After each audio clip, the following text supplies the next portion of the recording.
ఆజ్ఞలేనిదే ఏదైనా జరుగునా, నీ కంచె దాటగా శత్రువుకు సాధ్యమా?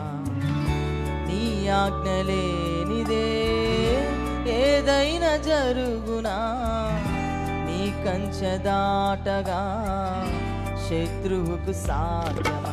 నా దేవా నీవు మాతో ఉంటే అంతే చాలును, అపవాది తలచిన కీడులన్నీ మేలైపోవును.